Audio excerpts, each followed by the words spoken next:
नमस्कार मित्रांनो, स्वागत आहे रँकर्स बायोलॉजी या प्लॅटफॉर्मवरती आणि इथे आपण नीट प्रिपरेशन हे मराठी माध्यमातून करत आहोत. तर आजचा आपला टॉपिक आहे डिसऑर्डर्स ऑफ किडनी, म्हणजे युरिनरी जे एक्सक्रेटरी सिस्टीम आहे, ठीक आहे, त्या एक्सक्रेटरी सिस्टीमच्या रिलेटेड म्हणजेच किडनीच्या रिलेटेड कोणकोणते डिसऑर्डर्स आहेत, डिसीज आहेत ते आपण इथे पाहणार आहोत. आपल्याला या डायग्राममध्ये तुम्ही पाहू शकत असेल की इथे किडनी आहे. ही डायग्राम कशाची आहे? किडनी आहे. आणि ही किडनी इथे ही किडनी आहे, हे युरेटर आहे, हे युरेनरी ब्लॅडर आहे आणि हे युरेथ्रा आहे. हे रफली मी तुम्हाला सांगितलेलं आहे.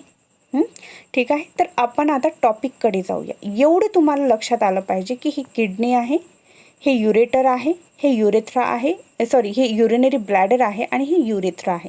एवढं फक्त लक्षात ठेवा, तुम्हाला काही प्रॉब्लेम पुढे जाणार नाही. ठीक आहे. आता चलूया आपण आपल्या टॉपिककडे. आपला टॉपिक आहे disorders of the excretory system.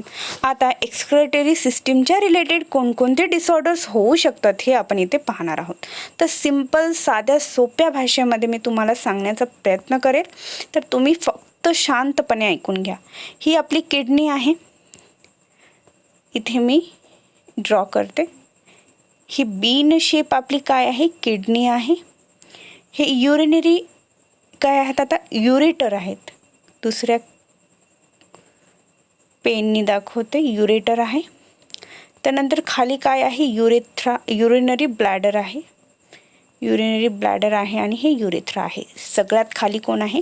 Urethra आहे. हे रफली फिगर एवढी लक्षात ठेवा. चला आता पाहूया. Malfunctioning of kidney can lead to accumulation of urea in blood.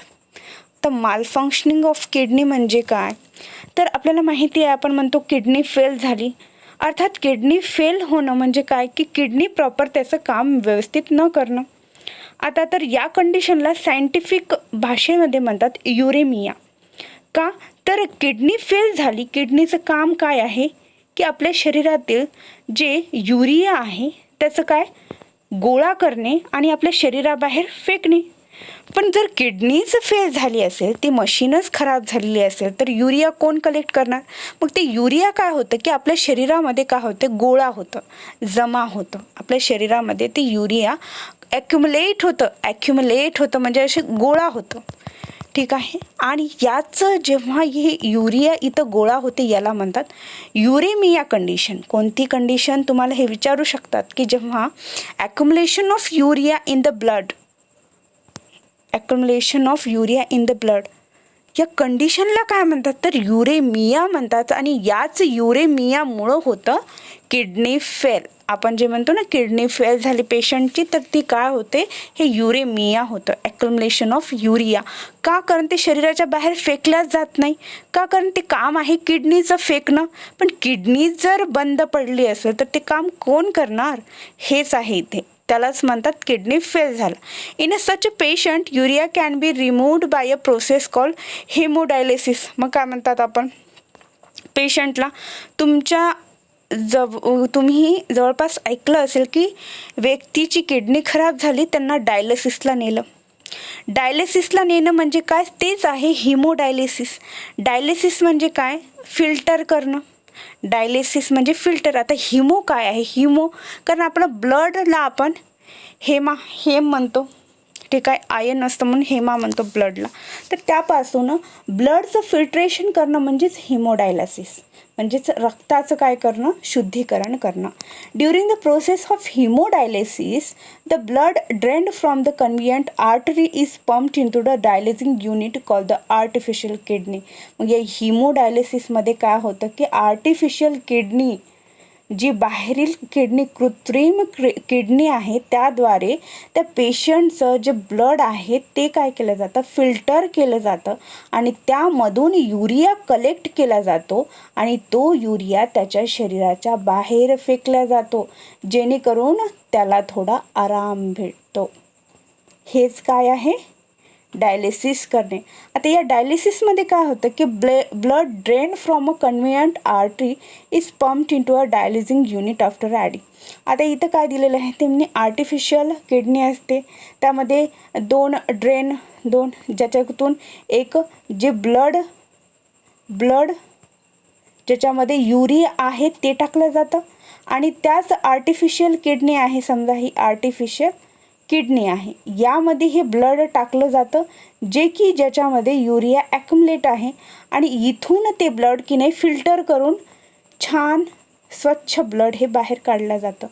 तर हे कसं करतात, तर हे दोन पाईप असतात, यामध्ये ते काय करतात की अँटीकॉगुलेंट म्हणजे हेपॅरिन मिक्स करतात या ब्लडमध्ये.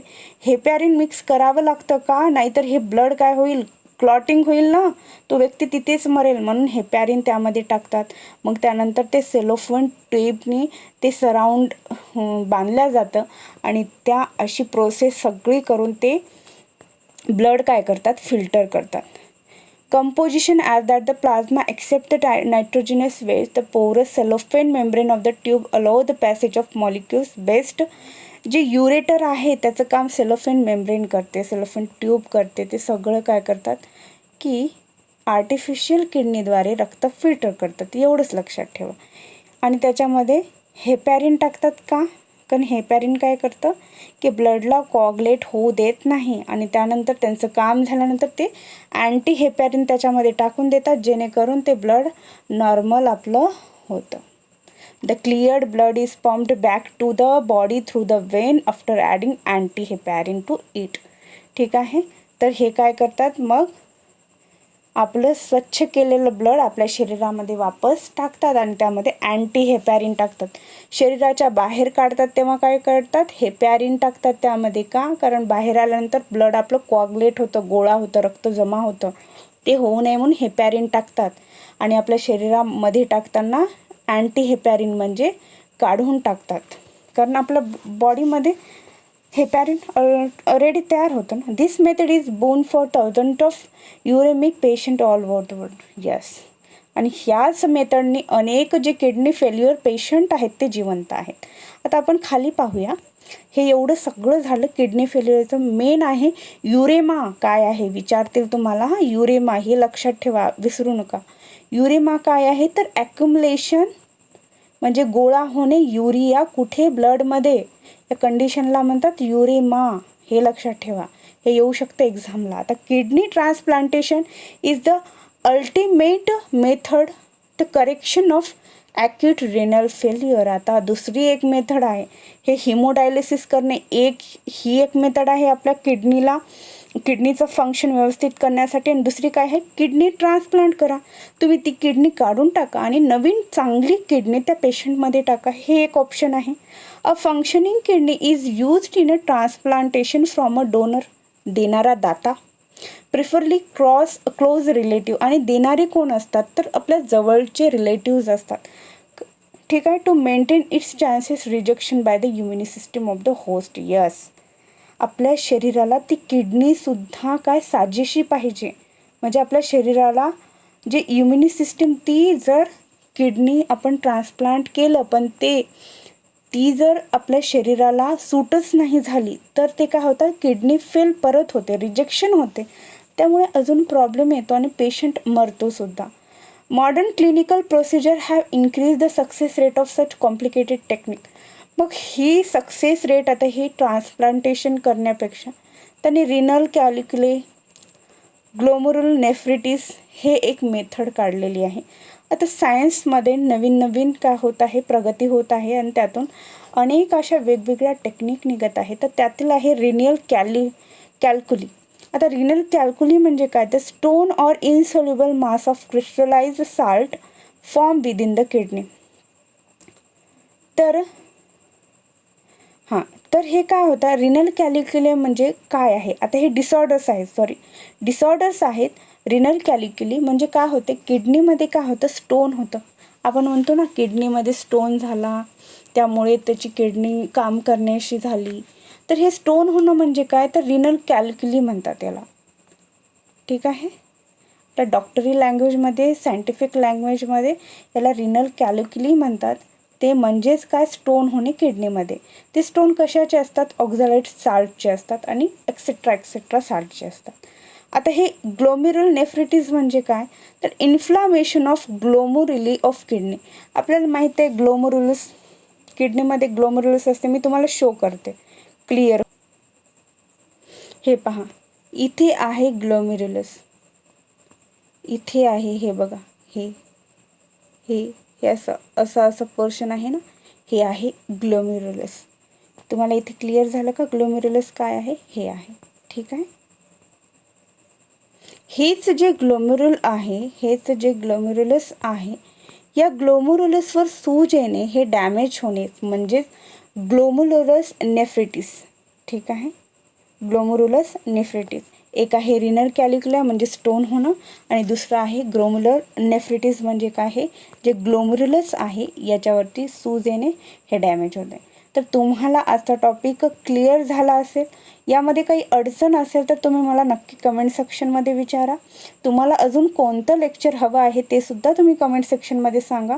व्हिडिओ लेक्चर आवडलं असल्यास लाईक करा, शेअर करा आणि चॅनलला नक्की सबस्क्राईब करा, जेणेकरून असेच नवनवीन लेक्चर्स मी घेऊन तुमच्यासमोर येत राहील. ठीक आहे, थँक्यू सो मच.